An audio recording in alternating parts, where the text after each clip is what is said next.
उम्मत अगन जो हाल ॾिठऊं वो अल्लाह जल जलालू जी दरबार में मां आखिरी नबी आया मुखां बाद को भी नबी अचण वारो ना है। मुझो पैगाम भी आखिरी आ, मुझी शरीयत भी आखिरी आ, मुझी उम्मत भी आखिरी आ, मुझो किताब भी आसमान ता नाज़िल थियण जे हवाले से आखिरी आहे। सजो इस्लाम जो दारो मदार इन किताब मुबारक ते आहे। या अल्लाह इन किताब के अंदर के किस्म की तब्दीली न होना खपे। अल्लाह करीम जल जलालू इरशाद फरमात मुझा सोना इन्हीं चीज का तमाम बेफिक्र थी वनो छो जो इन्ना नहनु नज़्ज़लना ज़िक्र व इन्ना लहू लहाफ़िज़ून।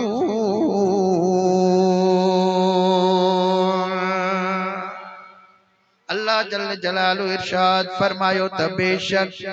असा पान कुरान करीम के नाज़िल कयो आ ऐं इन कुरान करीम जा मुहाफिज भी असा पान आहियूं। इनकी हिफाजत करने वाला भी असा पान आयो। इन्हीं जे अंदर का किस्म की तब्दीली नहीं दी। वो जिए जो अल्लाह जल जलालो पाक मुकद्दस कुरान करीम नाज़िल फरमायो जेड़ी तरह महबूबन करीमन तिलावत कयो असहाबन सगोरन अहल बैत अतहार रिदवानुल्लाहि ताला अलैहिम अजमाइन जिए पढ़ियो जिए अगते पढ़ायो न करीस बाबा जी पहरा हले कोन बस इया रखजस वधिक अगते पोई त न कजस। जिए जो अहल बैत अतहार ऐं सहाबा इकराम रिदवानुल्लाहि ताला अलैहिम अजमाइन कुरान दिनो अज ताई उन सागी सूरत में कुरान करीम मौजूद है। का भी तब्दीली न आईया न की क़यामत ताई इन कुरान करीम के अंदर तब्दीलियों ईंदियों। दुनिया जा बिया किताब तब्दील थींदा रहिया। असा जदा 12 किताब पढ़ंदासीं कुछ हिकड़ा सबक हुआ वडा थियासीं त सबक मटाए छजऊं। हाणे दिसूं था त अञा कुछ बिया सबक 12 किताब जे अंदर लिखा पिया आहिनि। ही स्कूलन जे अंदर कॉलेजन जे अंदर यूनिवर्सिटी जे अंदर जेकी किताब पढ़ाया था वजन जिनके मथा तालीम जो दारो मदार आए उन किताबन के अंदर आई तब्दीलियों हथ साण दिनियो वयूं आहिन। इए चयो वेंदो आहे त बाबा हाणे ज़हन आला थी विया आहिनि ॿार होशियार थी विया आहिनि हाणे वॾा वॾा सबक इन जे अंदर रखिया वञनि ॿारनि जे ज़हन जी नशो नमा कई वञे। मुंहिंजा दोस्तो वक़्त जी ज़रूरत पई आहे तंहिंजे करे तब्दीली कई थी वञे उन्हनि किताबनि जे अंदर तब्दीली थी वई। पर जदा कुरान करीम नाज़िल पियो थियो त उन्हीं वक्त में तकरीबन सभई उम्मी हुआ यानी अनपढ़ा हुआ। अनपढ़न जे अंदर अल्लाह तबारक व तआला कुरान नाज़िल फरमायो उन्हीं जे अंदर वरी कदा क़यामत ताईं तब्दीली अचण वारी ना है। वो सागो ही कुरान अनपढ़न जे लाइ भी हिदायत त पढ़न वारन जे लाइ भी नसीहत ही नसीहत है। का तब्दीली ना आई। आखिरी किताब आखिरी नबी आखिरी उम्मत पो जदा आका करीम सल्लल्लाहु अलैहि वसल्लम जन मदीनतुल मुनव्वरा में जलवा फरोज थिया मक्के पाक में हिजरत करे तो मदीने पाक में अक्सरियत यहूदिन जी हुई जेके पान के चवंदा त असां हजरत मूसा अला नबीना व अलैहि सलाम जे दीन ते आयूं लेकिन हुन जो दीन हुन तब्दील करे छजो हुओ। कुछ ईसाई भी हुआ कुछ मुशरिक भी हुआ पर अक्सरियत यहूदिन जी हुई। मदीने पाक के आस-पास यहूदी कसीर तादाद में रहंदा हुआ। बहरहाल हुजूर सल्लल्लाहु अलैहि वसल्लम जन मदीनतुल मुनव्वरा में पहुता आका करीम सल्लल्लाहु अलैहि वसल्लम जिन जो मानुन जदा हुस्नो जमाल दिठो किरदार दिठो हबीबन करीमन सल्लल्लाहु अलैहि वसल्लम जिन तालीम और तबलीग का वाकिफ थिया मिठे महबूबन करीमन जो किताब यानी कुरान करीम जॾहिं ॿुधऊं त अल्लाह ताला उन्हनि जे दिलनि खे खोलियो ऐं उन्हनि जे दिलनि में ईमान इस्लाम जी हक़ानियत नाज़िल फरमाई। पोइ माण्हू मुस्लमान थियण लॻा। पोइ जॾहिं माण्हू मुस्लमान थी विया तॾहिं यहूदियुनि उन्हनि माण्हुनि खे ताना ॾियणु शुरू करे ॾिना त तव्हां असांजो दीन छॾे विया आहियो, असांजो मज़हब छॾे विया आहियो ऐं तव्हां नए दीन जे पोयां लॻी पिया आहियो। नओं हिकिड़ो नबी आयो, तव्हां उन जे पोयां पिया आहियो। नओं हिकिड़ो किताब हू थो चवे नाज़िल थो थिए ऐं उन जी तिलावत में तव्हां मसरूफ़ थी वियो। तव्हां असांखे छो छॾे वियो? त उहे जेके महबूबन करीम सल्लल्लाहु अलैहि वसल्लम जिन सहाबी सगोरा हुआ रिदवानुल्लाहि ताला अलैहिम अजमाइन, उन्हनि जवाब ॾिना त असां अॻे दीन जो बि मुताले कयोसीं ऐं हिन दीन जो बि मुताले कयोसीं त ही दीन असांखे हुन दीन खां भलो नज़र आयो आहे। अॻियां नबी सगोरा अलैहिस्सलाम असां उन्हनि जी बि सवाने हयात ॾिठी ऐं हिन नबी सल्लल्लाहु अलैहि वसल्लम के ज़ाहिरी अखियुनि सां असां ॾिठो आहे त ही नबी सभिनी नबियनि जो सरदार नबी असांखे मालूम थियो आहे। असां अॻियां बि किताब ॾिठासीं पढ़ियासीं ऐं हिन जो बि किताब पढ़ियोसीं त पोइ मालूम पियो थियो त ही किताब हुननि किताबनि जी तस्दीक ज़रूर करे थो, लेकिन हुननि किताबनि पहिरनि जे अंदर असांखे तब्दीली थी मालूम थिए ऐं ही किताब आहे जेको महफूज भी आहे, सभिनी खां आला किताब ही असांखे नज़र में आयो आहे। दलील ॾियण शुरू करे न तंहिंजे करे असां आला दीन खे वरतो, आला नबी खे वरतो, आला उम्मती थियासीं, आला कुरान खे असां वरतो अथो।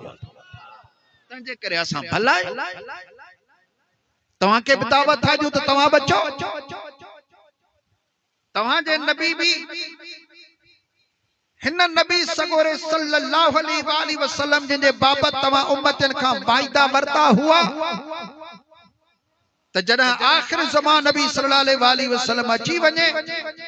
त पोइ मुंहिंजो दीन न, मुंहिंजो कलमो न, मुंहिंजो किताब न, मुंहिंजी शरीयत न, मुंहिंजो कानून न,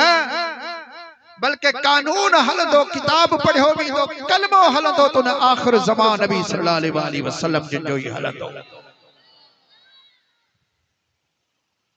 यहूदिन पंहिंजा दलील ॾिना ऐं सहाबा इकराम उन्हनि पंहिंजा पंहिंजा दलील पे ॾिना। आखिर में यहूदिन चयो जंहिं कुरान जी तव्हां ॻाल्हि करे रहिया आहियो उन कुरान खे असां बि पढ़ियो आहे, असां बि ॾिठो आहे, असां बि मुताले कयो आहे। उन कुरान करीम में अल्लाह जल जलालू असां बनी इसराइल जी तारीफ कई आहे। चूंकि ही लफ्ज़ ॾिसो अमांजे कुरान करीम में मौजूद अल्लाह करीम जल्ल जलालू पे फरमायत व अन्नी फद्दलतुकुम अलल आलमीन। ओ बनी इसराइलो बेशक मां तव्हां के सभिनी जहान वारन खां भलो कयो आहे। तव्हांजे किताब जे अंदर असांजी भलाई जिक्र कयल आहे, असांखे सभिनी खां भलो चयो वियो आहे, सभिनी जहाननि में असां भला आहियूं। तंहिंजे करे तव्हां असां वारे दीन यहूदियन वारे बनी इसराइलन वारे दीन ते अची वञो। मुस्लमाननि जे आॾो सहाबन सगोरन जे आॾो अहिड़ी सरीह नस दलील कुरान जी उन वक्त में न हुई जेका पढ़ी करे पंहिंजे शान में ॿुधाइनि। मुस्लमान चवनि पिया त ठीक, लेकिन पो भी असांजी दिल मुतमइन आहे, असां भले नबी जे पोयां आहियूं त असां भी भला ई आहियूं। उहे साहबी सगोरा हुजूर करीम सल्लल्लाहु अलैहि वसल्लम जिन दरबार पाक में आया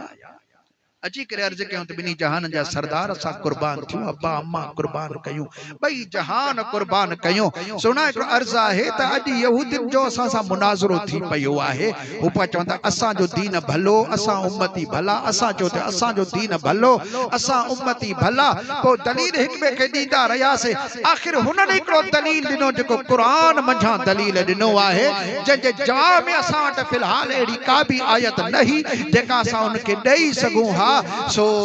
असा तवा वट आया आहियूं त असा जे लाइ भी का एड़ी दलील कुरान करीम में हुजे जो हुनन तिलावत कयो आहे असा जे कुरान के आई बुधायो थत तवा जे कुरान में आहे त रब तो फरमाए व अन्नी फद्दलतुकुम अलल आलमीन मु सभी जहानन ते तवा के फजीलत दे छडी आहे त हाने एड़ी का दलील हुजे जेका कुरान करीम जे अंदर मौजूद हुजे अया हिनन सवाल पे कयो त होडा हजरत जिब्रील अलैहि सलाम कुरान जी आयत खणी रसूलुल्लाह जी दरबार में तशरीफ फरमा थी वई अल्लाह करीम जल्ल जलालु इरशाद फरमायो कुंतुम खैरा उम्मह अवहा भला उम्मती आयो अल्लाह तबारक व तआला पांजो फैसलो भी दिनो हिन उम्मत जे अफजलियत जी तस्दीक भी फरमाई सदाकत भी जाहिर फरमाई दलील भी क़यामत ताईं देई छजो आए कुंतुम खैरा उम्मा अमा भला उम्मती आयो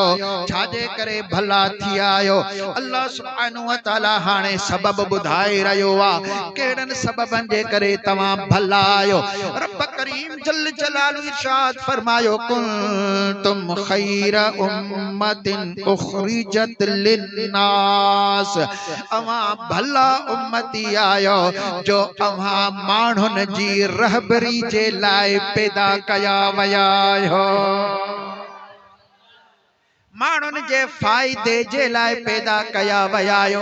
मानुन जे उस्तादी जे लाए पैदा कया वयायो मानुन जे मुर्शिदी जे लाए पैदा कया वयायो मानुन जे रहबरी जे लाए पैदा कया वयायो मानुन जे फायदे जे लाए पैदा कया वयायो ये सभई मानो लाम जो अची रहियो आइन उखरिजत लिन्नास कढया वया आयो मानुन जे लाए तमा के पैदा कयो वयो आए तमा मानुन जी रहबरी जे लाए मानुन जी तमा फायदे जे लाए अल्लाह करीम जल्ल जलालो तमा के पैदा फरमायो आए अगते रब करीम तो इरशाद फरमाए बियो केड़ो सबब आए जो अल्लाह करीम जल्ल जलालो फरमायो उखरिजत लिन्नास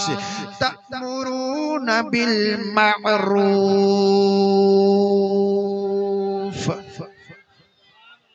नेकी जो हुक्म दींदा आयो नेकी जो हुक्म तव्हां दींदा आयो अमर कंदा आयो नेकी जो बेन खे सुठी सलाह दींदा आयो बेन खे नेकी जी दावत दींदा आयो वतनहौन अनिल मुनकर ऐं बुराई खां रोकींदा आयो खराबिया खां रोकींदा आयो बुराई अमल जी हुजे बुराई अकीदे जी हुजे बुराई समाज जी हुजे बुराई बिरादरी जी हुजे बुराई जमाने जी हुजे केम किस्म जी बुराई या अमा मठे महबूब जा उम्मती उन बुराई खां रोकींदा आयो नेकी जो मानुन के अमल दींदा आयो व तुमिनून बिल्लाह ऐं अल्लाह ताला ते मजबूत भरवसो रखंदा आयो ही आहे तव्हां जो शान तव्हां भला आयो तव्हां सभिनी माण्हुनि जा अॻवान आहियो अवां नेकी जो हुक्म कंदा आहियो बुराई खां रोकींदा आहियो ऐं अव्हां पंजे अल्लाह ते भरवसो रखंदा आहियो। इते ईमान जो मफ़हूम भरवसो आहे, छो जो उम्मत जे अंदर ईमान पूरो कामिल अची वियो आहे। इते वतुमिनून बिल्लाह यानी अल्लाह ते पूरी तरह भरवसो रखंदा आहियो। अवां जो भरवसो अल्लाह जी ज़ात ते हूंदो आहे। अवां जो भरवसो हथियार ते न हूंदो आहे। अवां जो भरवसो कसरत ते न हूंदो आहे। अवां जो भरवसो मालो मिल्कियत ते न हूंदो आहे। अनकरीब यहूदी ॾिसण वारा आहिनि, दुनिया ॾिसण वारी आहे। जॾहिं बदर वारो मौक़ो ईंदो त उते न तव्हांजी कसरत हूंदी, न तव्हां वटि हथियार हूंदो, न तव्हां वटि खाधो पीतो हूंदो, हूंदो बि रोज़े सां, हूंदो बि थोरो हथियार, माण्हू बि थोरा हूंदो, लेकिन तव्हांजो भरवसो अल्लाह जी ज़ात ते एॾो हूंदो जो हज़ारनि खां तव्हां 313 ॼणा जंग खटे ऐं कामयाब थी वेंदा। भरवसे जी ॻाल्हि आहे, पंहिंजे रब ते तव्हांजो भरवसो आहे। नेकी जो हुकुम था कयो ऐं हू उम्मतियूं नेकी जो हुकुम कोन थियूं कनि, बुराई खां नथा रोकनि, सभु कंहिंखे आज़ाद छॾे था ॾियनि। ऐं हाणे बि आज़ादी जा नारा असांजे मुल्क में लॻी रहिया आहिनि त हर तरह के ज़हनी आज़ादी आहे, मज़हबी आज़ादी आहे, फिलाण फिलाण। तंहिंजे करे जेको जंहिंखे वणे सो बके, लेकिन जेके सच्चा उम्मती आहिनि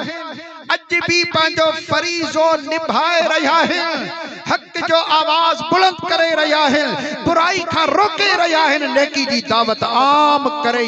रहिया आहिनि। तकलीफ़ूं अचनि, मुसीबतूं अचनि, मुश्किलातूं अचनि, छा बि थी पवे, पर पंहिंजे अल्लाह ते उन्हनि जो भरवसो आहे। हज़रत भेटाई सरकार सही रहमतुल्लाह ताला अलैह जिन इरशाद फरमायो, तूं जेकॾहिं तकलीफ़ूं तो ॾिसी, मुसीबतूं तो ॾिसी, परेशान थी तो वञे, हज़रत भेटाई सरकार सही रहमतुल्लाह ताला अलैह जिन इरशाद फरमायो त मादी थी न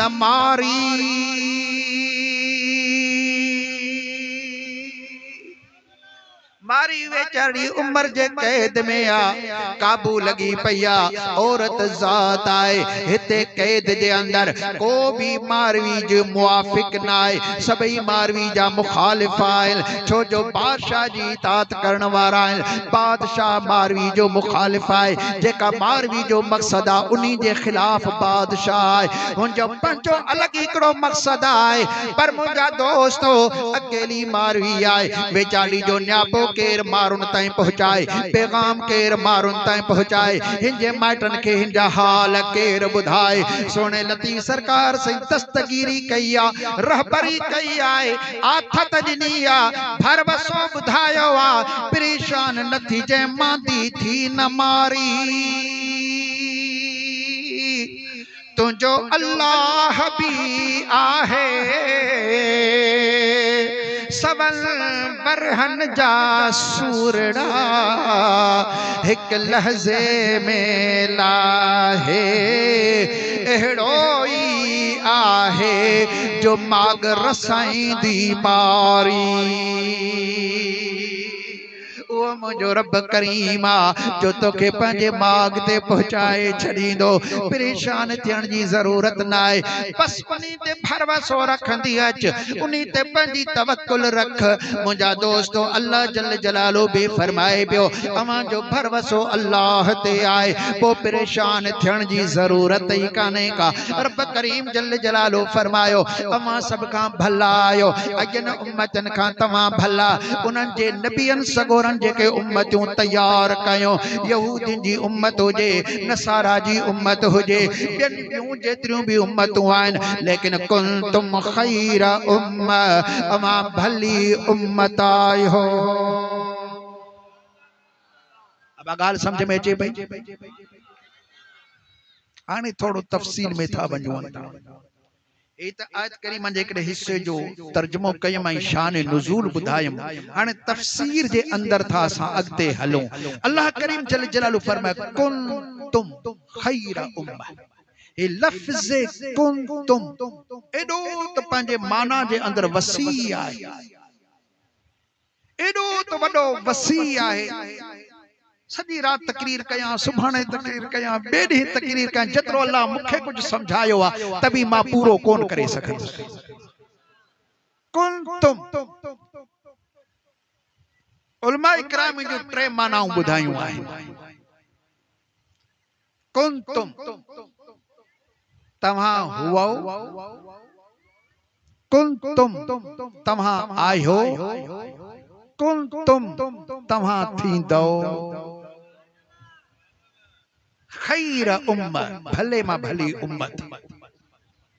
तव्हां हुओ भी भला उम्मती, आहियो भी भला उम्मती, थींदो भी भला उम्मती। अग में भी तव्हां भला हुआ, अज भी भला आहियो,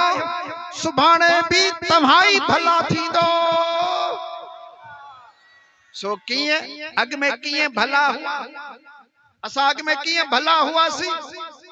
सब का पेरा पेरा अल्लाह जल जलालु मिठे महबूबन करीमन सल्लल्लाहु अलैहि वसल्लम जे नूर के पैदा फरमाए। पैदा करण का बाद उन जे नूर मजा अल्लाह सुब्हानहु व तआला लोह महफूज यानी कलम के रब करीम पैदा फरमाए, लोह के पैदा फरमायो। ओ रब्बुल आलमीन जल जलालु इरशाद फरमायो कलम के अव्वलु मा खलक़ल्लाहुल कलम। सब का पहला अल्लाह ताला कलम के पैदा कयो। तो रब करीम फरमात उक्तुब ओ कलम लिख। कलम अर्ज कर लगो तो मा अक्तुबु या रब, ए मुझा पालनहार, ए मुझा मालिक, मां छा लिखा, जको चओ सो लिखा। अल्लाह करीम जल जलालु इरशाद फरमायो तकादीरुल इबाद, मुझे बानहन जी तकदीर लिख। बानहब जे अंदर सिर्फ इंसान नहीं, जमीन आसमान भी अल्लाह जा बाना है, मलाइक भी अल्लाह जा बाना, वण टिण जबल नदियों पानी दरिया समुद्र, मलाइक जिन्न हैवान पखी पुखन जीत जितामड़ा अर्श फर्श, हर चीज अल्लाह जी बानहब करे रही है। सब अल्लाह जा बाना। अल्लाह करीम जल जलालु फरमाता लिख। अर्ज कई सही छा लिखा। रब फरमाता मुझे बानहन जी तकदीर लिख। हाने कलम शुरू थी वियो लिखण में। अल्लाह ताला अर्श मुअल्ला के पैदा फरमाइंदो, किया पैदा फरमाइंदो, कदा पैदा फरमाइंदो, छामा पैदा फरमाइंदो, सब लिखई। केतरो वक्त अर्श मुअल्ला हलंदो, केतरा मलाइक हामिलीन अर्श इने के कुल्हन ते खणी बीहंदा, उन्हें अर्श जे अंदर छा छा हुंदो, उन्हें अर्श जे मथा आखिर ज़मान नबी खातमुल अंबिया वल मुरसलीन सल्लल्लाहु अलैहि वसल्लम जलवा अफरोज थींदा। ये सब अर्श जी तकदीर लिखण शुरू करे। आसमान जी तकदीर लिखई, जमीन जी तकदीर लिखई, हवा जी तकदीर लिखई, जबलन जी तकदीर लिखई, जहानन जो तकदीर लिखई। पो इंसानन जो वारो आयो, आदम अलैहिस्सलाम जी तकदीर लिखई, उनजे बच्चन जी तकदीर लिखई, उनजे उम्मत जी तकदीर लिखई। नूह अलैहिस्सलाम जो वारो आयो, उन्हीं जी तकदीर लिखई, उनजे उम्मत जी तकदीर लिखई। एड़ी तरह अंबिया इकराम अलैहिस्सलाम मुझे उम्मतन जा वारा इंदा विया, कलम लिखंदो वियो लिखंदो वियो लिखंदो वियो लिखंदो वियो। ओ जदा हिन उम्मत जो वारो आयो, चओ सुभान अल्लाह। हिन उम्मत जो वारो आयो, कलम जन्म लिखन शुरू कयो, कलम लिखई पियो। अल्लाह करीम जल जलालु इरशाद फरमायो तअद्दब या कलम, ओ कलम अदब कजा। हैरान या अल्लाह, मु तुझे अर्श जी तकदीर लिखी, मु पंहिंजी कलम जी तकदीर लिखी, मु ने लोह जंहिंजे मथां लिखी रहियो आहियां इन्ही जी तकदीर लिखियम। मां 1.25 लख नबियन जो तकदीरूं लिखियो। या अल्लाह मु जिब्रील मीकाइल जी तकदीर लिखी, तुझे मुकर्रब फरिश्तन जी तकदीर लिखी, हुरन गिलमानन जो तकदीरूं लिखियो, जन्नत जहन्नम जो तकदीरूं लिखियो, जमीन और आसमान जो तकदीरूं लिखियो, 1.25 लख नबियन जे उम्मतन जो तकदीरूं लिखियो। तो मुखे न चयो त अदब कर, पर जदा हिन उम्मत जो वारो आयो, हाने तू तो फरमाई अदब कर। मुझा रब जतरो तो मुखे इल्म दिनो आ, मां त इन उम्मत जे अंदर फितना ही फसाद दिसी रहियो आहियां, गुनाह ही डोह दिसी रहियो आहियां। मां त तकदीर लिखा, तुझो हुक्म आ, पर तो फरमायो अदब कर। अन तू मुखे समझा मुझा रब मां छा लिखा। रब फरमाए शुरुआत कर। उम्मतुम मुज़निबतुन व रब्बुल गफूर।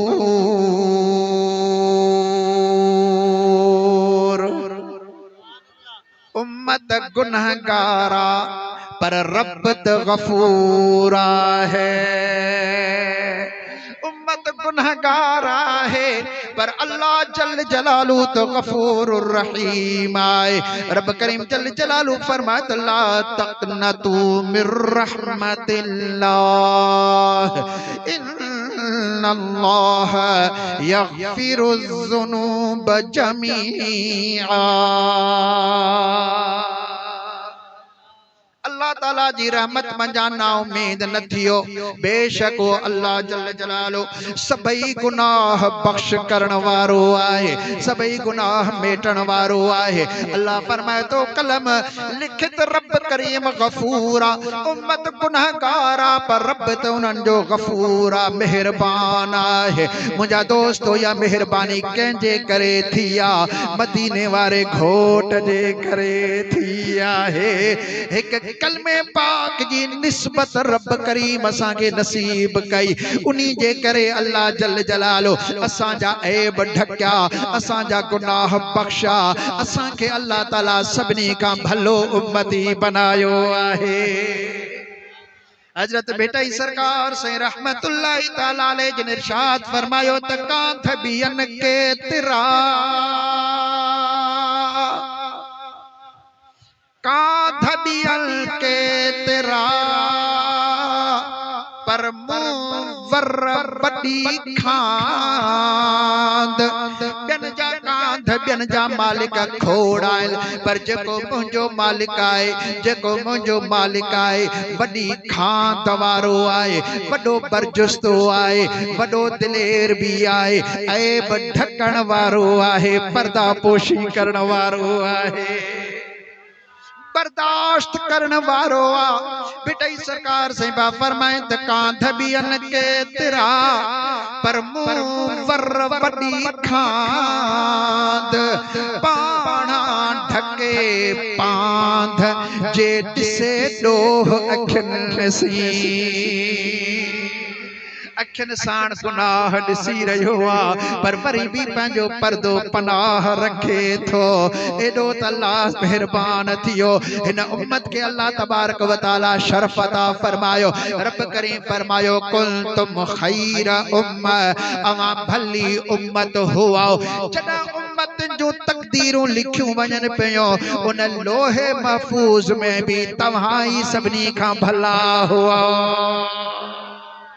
वरी जॾहिं नबियन सगोरन जो वारो आयो, किताबन जो वारो आयो, अल्लाह तबारक व तआला किताब नाज़िल पे फरमाया, तौरात इंजील ज़बूर नाज़िल फरमाया। उन्हनि किताबन जे अंदर भी अवां उम्मतन जो ई शान लिखियो पियो आहे, अवां जो ई मर्तबो मान लिखियो पियो आहे। इहो ई सबब आहे अवां जो शान जॾहिं इन्हनि जे नबियन सगोरन पढ़ियो, अवां जो शान इन्हनि यहूदन नसारन जे पैगंबरन सगोरन अलैहिस्सलाम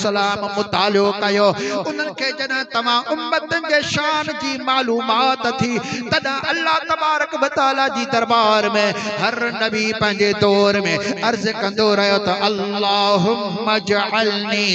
मिन उम्मती मुहम्मद सल्लल्लाहु अलैहि व आलिहि वसल्लम। या अल्लाह मुखे हबीबन करीमन जी उम्मत मंझा बनाए। इन्हनि जा नबी भी दुआऊं घुरंदा रहिया, मौला असां खे रसूलुल्लाह जी उम्मत मंझा बनाए। कुंतुम खैर उम्मा,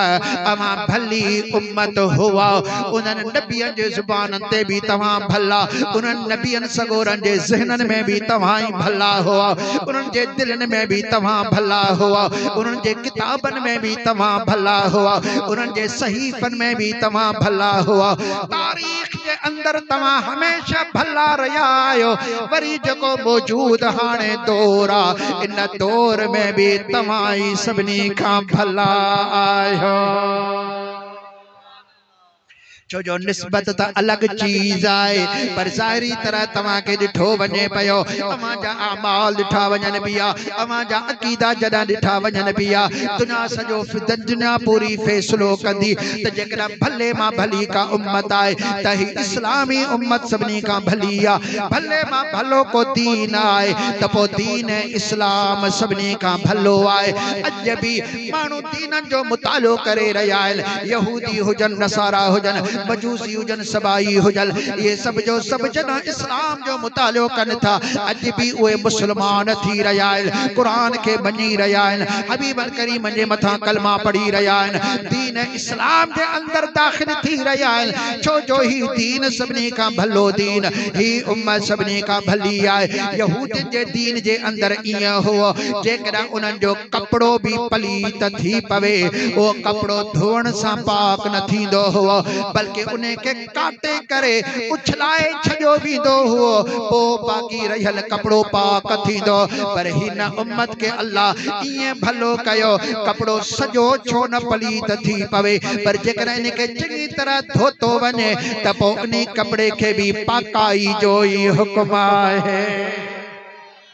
अया उम्मती जरा नमाज पढ़ंदा हुआ तो सिर्फ मस्जिदन में नमाज अदा थी सकदी वो बीमार हो जाए या पोड़ो हो जाए बार हो जाए या औरत हो जाए मर्द हो जाए या जवान हो जाए सबनी के मस्जिद में जरूर अचनो पवंदो घरन में नमाज कबूल न थींदी ही पन्नीअ ते नमाज कबूल न थींदी ही सुवारी ते नमाज कबूल न थींदी ही अल्लाह तबारक व तआला हिन उम्मत के भलारो बनायो आ मस्जिद में अची करे जमात सा नमाज कयो तो अफदल भी आए सुन्नत मुअक्कद भी आए जरूरी भी आए पर जेकरा मजबूरी में तमा घरन में पढ़ी रहा आयो या नफली नमाज घर में अदा करे रहा आयो बन्नी ते नमाज पढ़ी रहा आयो सफर में सवारी ते नमाज पढ़ी रहा आयो जाथे भी नमाज अदा कयो चाहे पाक हो जे किबले जे तरफ रुख हो जे अल्लाह तबारक व तआला तमा जी नमाज कबूल फरमाए छड़ींदो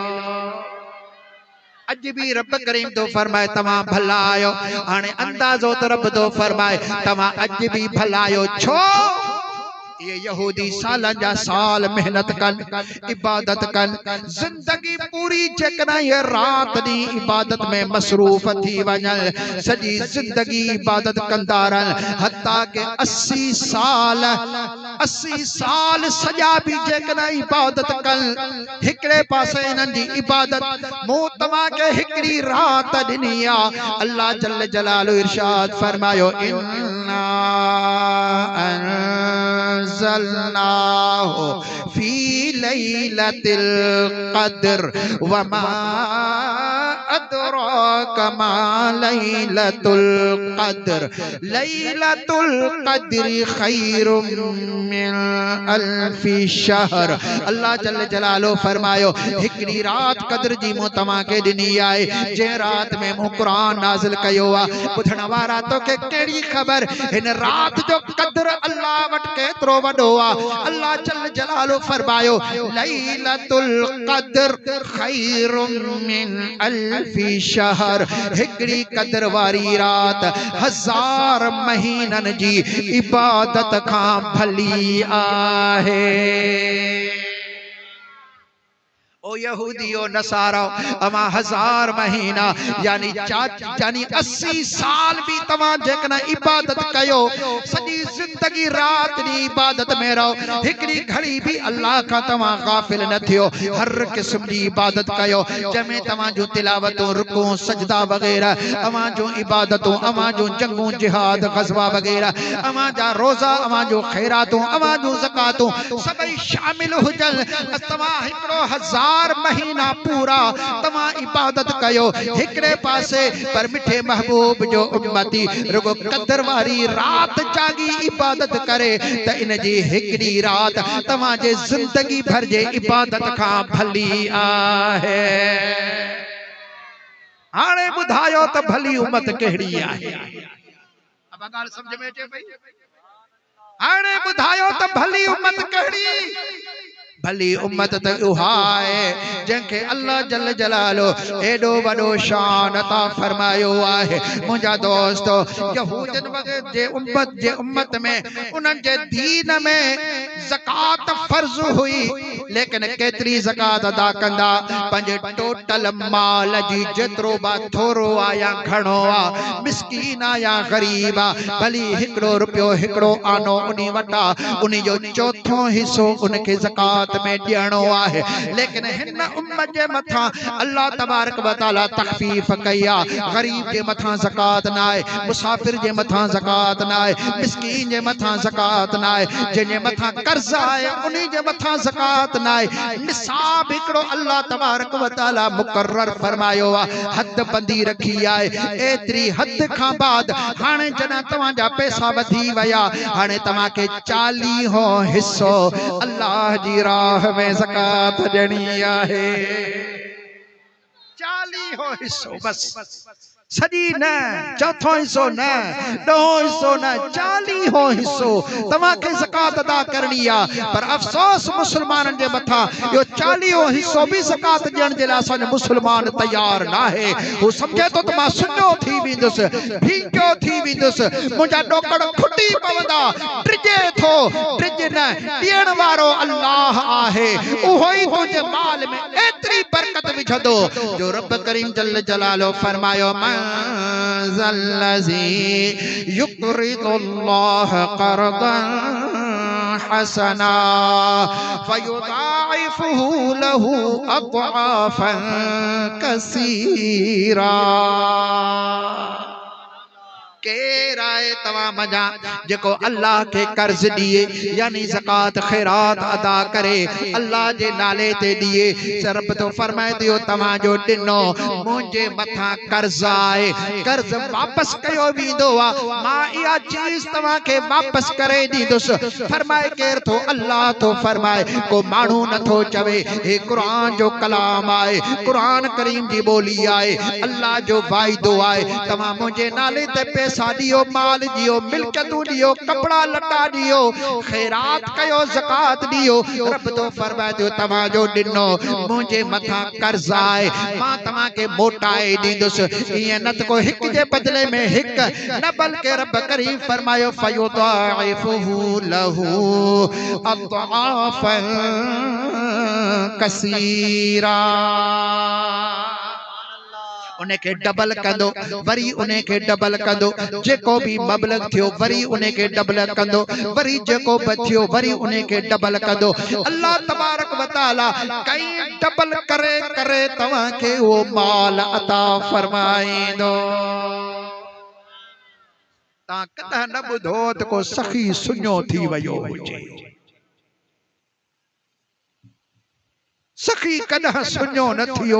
हू ॾींदो वञे थो। अल्लाह जल जलालो हुनजो रस्तो साफ़ कयो आहे, हू अता करण वारो आहे। मानो ॾींदो वञे, ॾिनल माल भी अल्लाह जो आहे, अल्लाह जे नाले ते ॾींदो वञे थो। वो कॾहिं भी सुञो कोन थींदो आहे। जीअं ॾींदो आहे तीअं अल्लाह हुनखे वधाईंदो वेंदो आहे। हजरत बेटाई सरकार से रहमतुल्लाहि ताला अलैहि जन फरमायो त ॾिनो किनो न थिए। साईं फरमाईंदा आहिनि त ॾिनो किनो न थिए, बेहतर थिए घणो समाज जे त संग थिए, पोख जे हिक कणो पो सखी मटर चणो, जियां भेल तीअं भलो थिए। उनके भेल बो वींदो, जियां खर्च कंदो वींदो तीअं वो वधंदो वींदो आहे। अल्लाह जल जलालु फरमायो आहे, मुंहिंजे मथां तव्हां जो ॾिनो कर्ज आहे, मां तव्हांखे वधाए पियो ॾींदुसि। मुंहिंजा दोस्तो ही बि भलाई हिन उम्मत के नसीब आहे, हुननि खे इहा चीज़ नसीब में न आहे। अल कर्ज रब करीम फरमाए पियो, अॼु बि तव्हां भला आहियो। अॻियां उम्मती भी जिहाद कंदा, ग़ज़वा कंदा हुआ, माल गनीमत जेको काफ़िरनि खां माल मिलियो वो अजा उम्मती सब हिकड़ी जाए ते गड कंदा हा पो उनन जो नबी घुरंदो हो दुआ त मौला ही माल कबूल कर कबूल कर कबूल कर पो जदा कबूल थींदो हुओ पो आसमान ता विज नाज़िल थींदी ही उन बाह के साड़े उन चीज के साड़े खत्म करे छडींदी हुई न त हाणे अल्लाह वट कबूल थी वयो पो माल यानी ढगा ढोर हुजन बकरियूं रिढूं हुजन या उहे कपड़ो लटो हुजे या सोन चांदी हुजे या अनाज वगैरह हुजे जेको भी माल गनीमत में हासिल थियो वो खाइण हराम होंदो इस्तेमाल करण जायज न होंदो हो अल्लाह जे तरफ का बाह नाज़िल थींदी उन हर शे के साड़े खत्म कंदी ही जद अल्लाह जी दरबार में कबूल थी वयो रब करीम फरमायो हिन उम्मत जे मथा मो एहसान कयो काफिरन सां विढ़न लड़न जेको माल गनीमत अची वने वो पंजो पान में वेरहाए खाई वजन रब कबूल फरमाए वेरहान भी पान खाइन भी पान कबूल करण वारो अल्लाह रब फरमाता अज भी तवा भलायो ऐ थींदो भी तवा भला कियामत में तवा ही भला कब्र में भी तवा भला अगते भी तवा भला थींदो कब्र में भी तवा भला आयो छो जो कब्र जे अंदर मालिकी हिन उम्मत जी थियण वारी आहे हिता माइटन सिंगारे कपड़ा उनके कफन पाराए उनके गुस्ल वगैरह करे कफन पाराए खुशबू बखे करे खट जे मथा रखियो जनाजा पढ़ियो सवे मानो हजारे मानो लखे मानो गरजी हला कब्र में वनी पहुंचायो अब केर कब्र में तो हले न की मित्र न की माइट न की अजीज न की करीब न की दोस्त न की बच्चो न अहल औलाद केर भी अगते कौन तो हले सबको कब्र जे बारा रोई रहंदा पिया पंजे बड़े के याद कंदा रहंदा हजरत भेटई सरकार सही पा फरमाए त भंजू भर वेही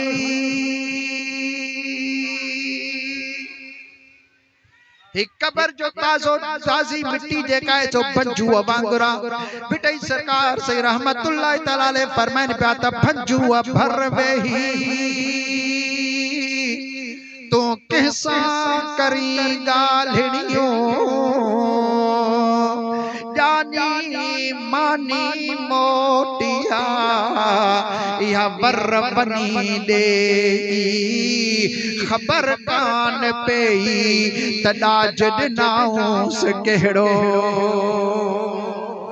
खबर न पई त अॻिते इंसान केड़ो हाल थियण वारो आ छा असांजे मईअ साण हाल थियो आ पर मदीने जा साईं था फरमाइन परेशान थियण जी ज़रूरत न आहे उम्मती मुंहिंजो आ कलमो मुंहिंजो पढ़ियो अथई दिल मूसाण लगाई अथई लहू मूसाण लगायो अथई मिट माइट रहजी वया त रहजी वञन छो जो उन्हनि खे दुनिया में रहणो आ तो जो आखिरत जो सफ़र आहे पहिरीं मंज़िल तुंहिंजी कब्र में आहे परेशान न थी जाए मता घर का परे थी करे परेशान थी बच्चन का जुदा थी करे परेशान थी अबे अम्मा का जुदा थी करे परेशान थी तुझो परेशानियों तद खत्म थी जो जदा मदीने वारे घोट जो दीदार तोखे नसीब थी दो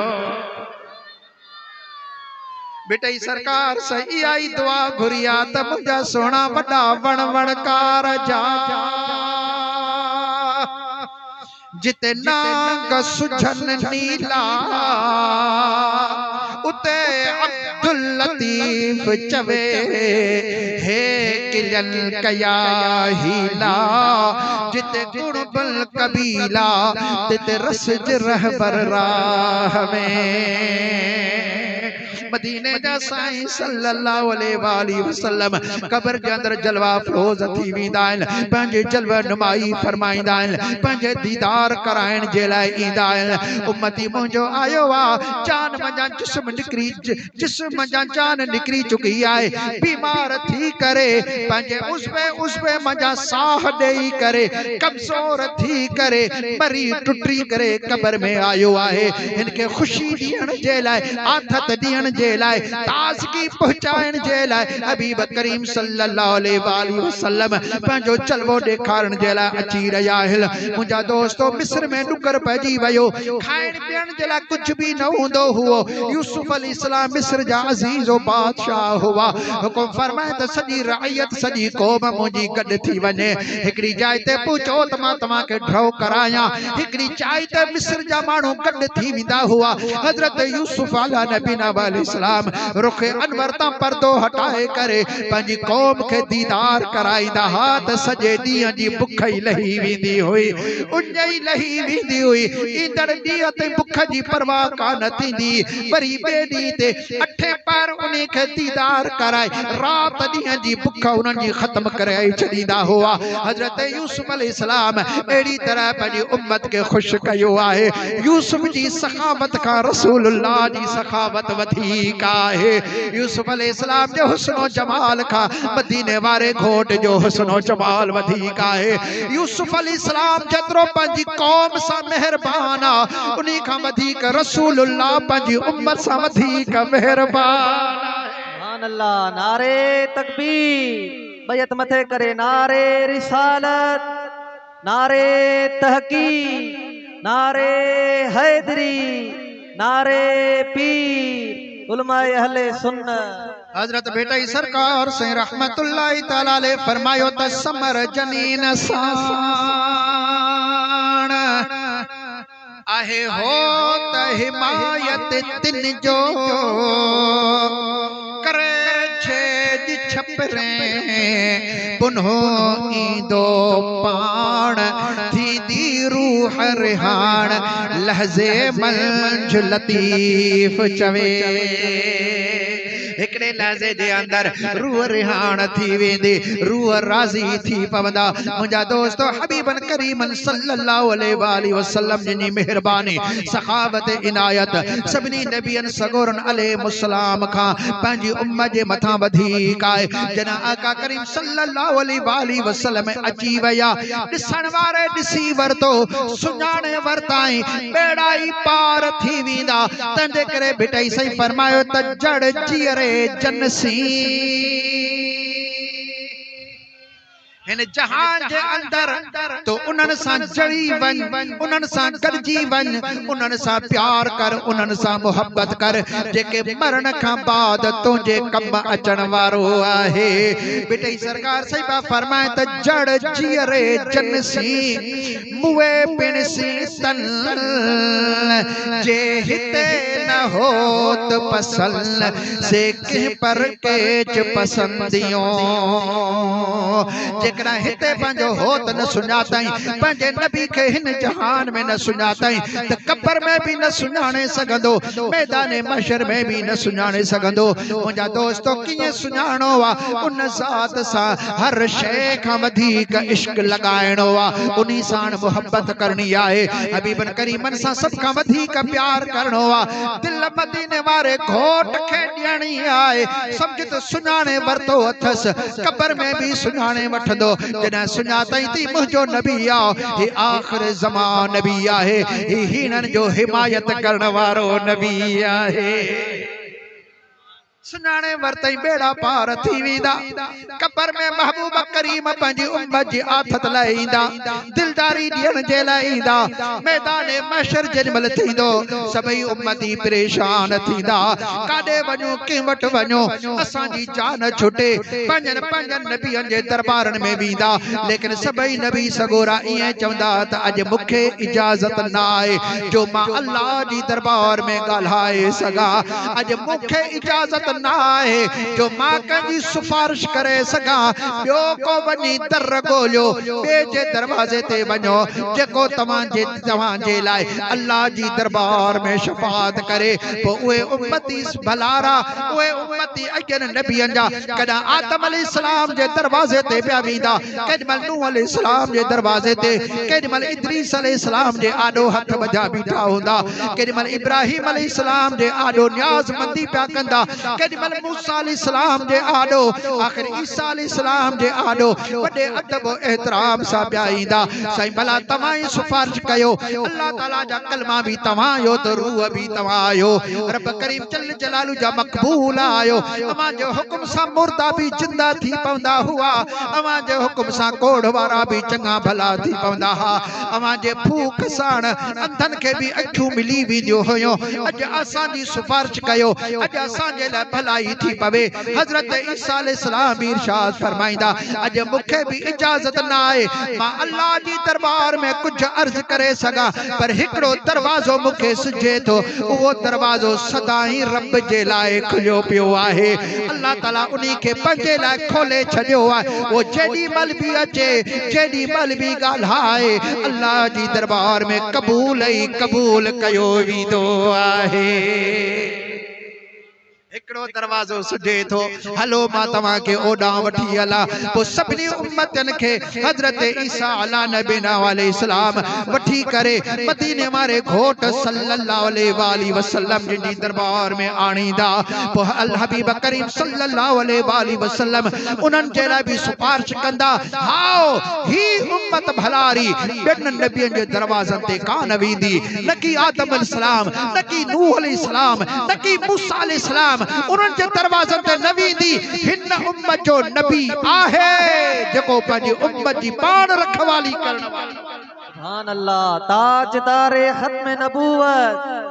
ताजदारे खत्म नबूवत हथ मथे करे लब्बैक लब्बैक लब्बैक या रसूल अल्लाह लब्बैक लब्बैक लब्बैक या रसूल अल्लाह ताजदारे खत्म नबूवत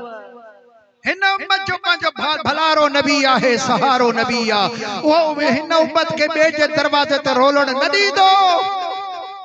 ॿिया उम्मती घुमी घुमी करे आखिरकार बाबू पंहिंजी दरबार में ईंदा उते ज़ाहिर थींदो कुंतुम खैर उम्मा अमा भली उम्मत थींदा भली उम्मत तव्हां हूंदो जॾहिं क़यामत जो ॾींहुं थिए ॿिया उम्मती पिया रुलंदा पिया हलंदा पिया परेशान थींदा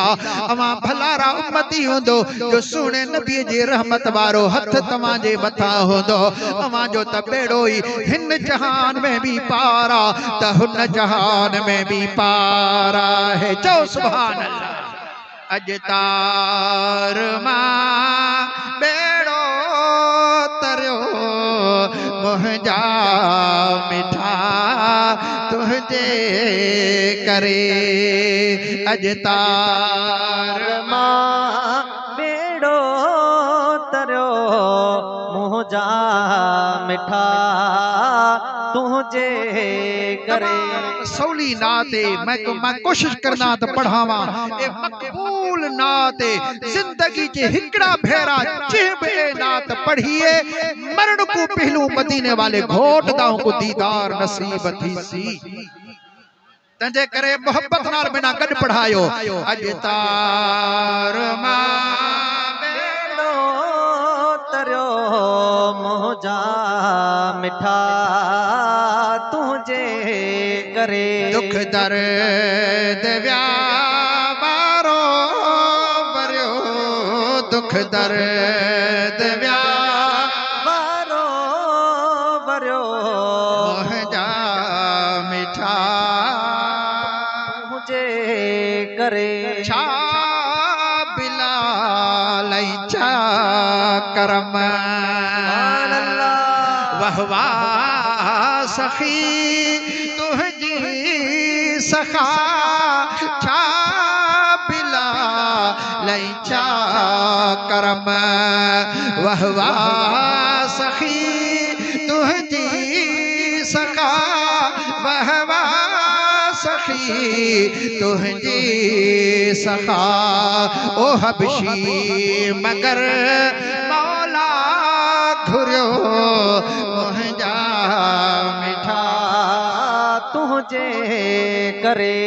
तार मां बेड़ो तरियो मुंहिंजा मिठा तुंहिंजे करे भला आड़ा मां आज़ाद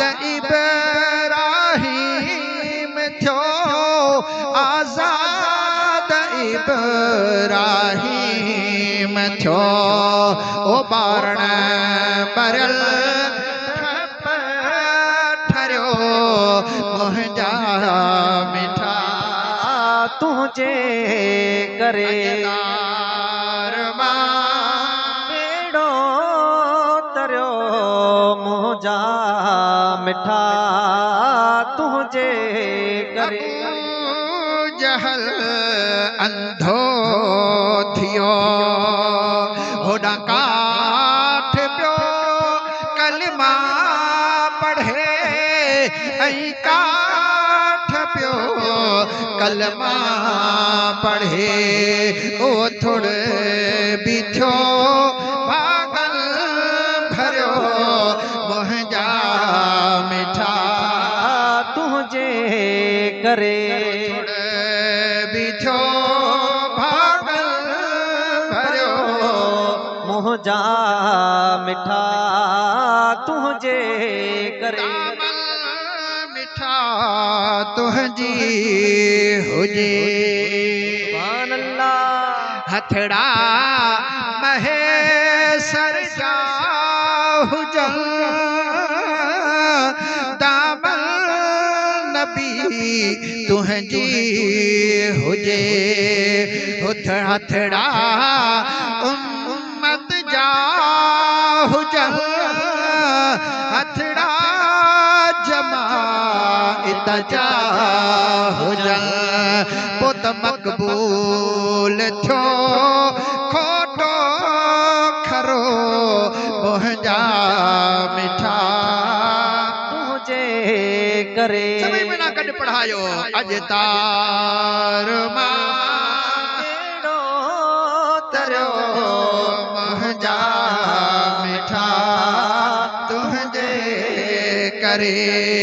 दुख दर्द विया बारो भरियो मुंहिंजा मिठा तुंहिंजे करे सुभान अल्लाह नारे तकबीर हथ मथे करे नारे रिसालत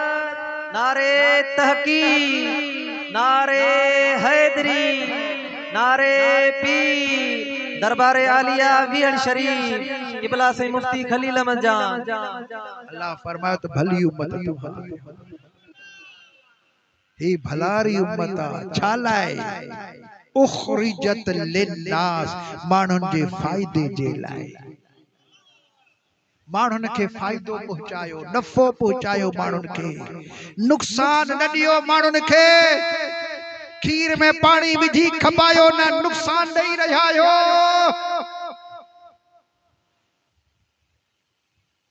ज़मींदार जी वल चोरी न कयो नुक़सान पहुचाए रहिया आहियो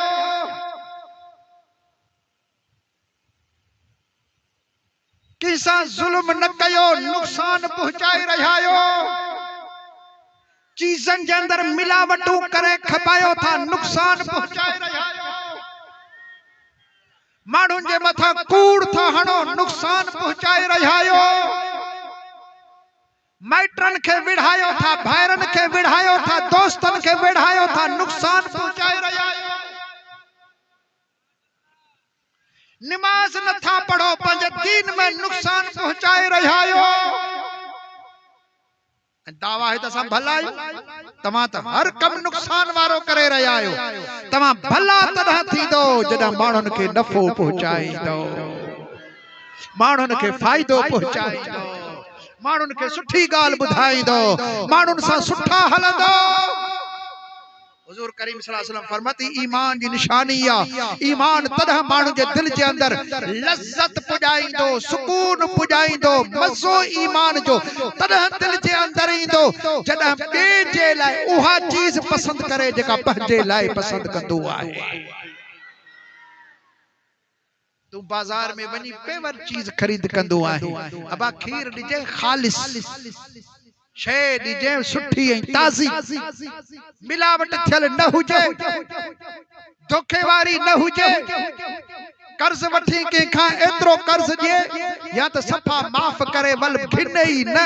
जेकॾहिं घिने त इतले ई घिने जितले ॾिते न सो उन्हीं च भी आसानी करे किस्ता करे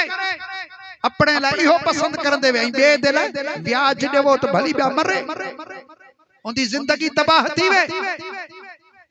बे को मिलावट वाला शया देवो बे को नुकसान पहुंचायो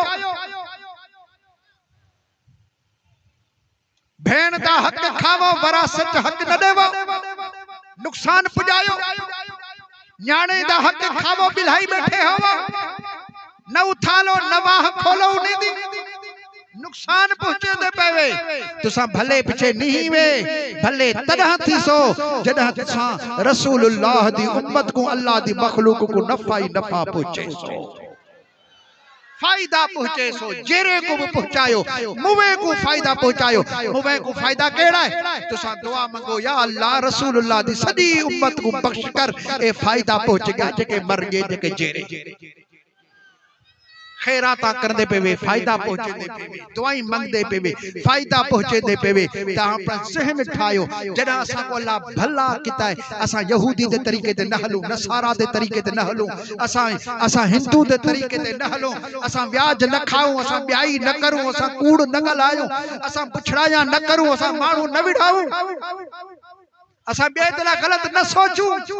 कि ना बुग़्ज़ न करूं हसद न करूं ये सब नुकसान जा गालान असा जरा सोने नबी दे उम्मती से बे को फायदा पुजायूं बे को नफा पुजायूं बे दला भलाई करूं नफा हुजूर सल्लल्लाहु अलैहि वसल्लम उम्मत दा हाल है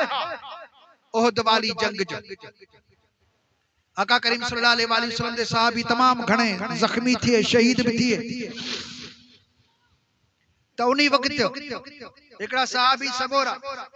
पानी दा बट्टा चाया ते ए पिया था बीमार हो पानी दी ताह पकदा पानी पिलावास उसमें कप्पे पे रत वेंदा पिया उम्मीद कान्हित को हाने चेहरा रहसी है भी एडी टेक्नोलॉजी बकानी जो जल्दी जी सर्जरी करा घती जे अयो खुश थी जे त सदी जान अल्लाह दे नाले ते भली वने ओ मरण ते राजी थींदे हन शहादत को अपना बड़ा एजाज समझदे हन पीछे एड़ी हालत ओ बटा चा जो हुकन पहुता अदा है पानी पी ओ बात खोला पानी पीवण दिला ते पासे च ब्या मरीज पियाए जिंदे उस पे कप्पे पे ओ ताह किती है उन ई आखदा इनको जरूरत है पी लूं इनको पानी नहीं पिला अल्लाह ओ नफा ये पे पहुंचाव ओडे चा गया अदा पानी पी बिस्मिल्लाह ओ बात खोला तो पाड़े वाले बेजख्मी ताह किती है मैं को उन मार छोड़िया ए खतदा इन्हीं को पानी पिला मैं को वधी को न्यारा है ओस तई वटा चा गया ते टे दा चौथे दा किती पंजे दा किती आखिरी कर चा गया तो दा सा निकल गया आके मोट बला बे को पिलावा उथे पोता उदा सा गया वट बे दे पास जावे उनदा सब जो सब अपना साह दे गए लेकिन बे दे नफे च वटा अपना हले दे गए सोने सिद्दीक अकबर रज़ी अल्लाह तआला अन्हु आखिरी वक्त थिया घर वाले को फरमाए ने तो मेरा पुराना जेके दू चादरान इनको धो गिनो हाजर सही धोंदे पैसे था धो छड़ा उनके करूं सही आ फरमा संभाल रखो रात गुजार वे सामाए सबूदा इन्हीं धोतल चादरे ज में को कफन जावे अर्ज किता सही तो अल्लाह तको हयाती देवे कफन दे लाए ते नबी सल्लल्लाहु अलैहि वसल्लम दा भी हुक्म है अपने मुंह को सुठा कफन देवो तू तो रसूलुल्लाह दा खलीफा ही बिला फसल है साईं दा महबूब ही प्यारा है साईं दा डाढा भला प्यारा है तू साईं तेको तो सुठा कफन दी जे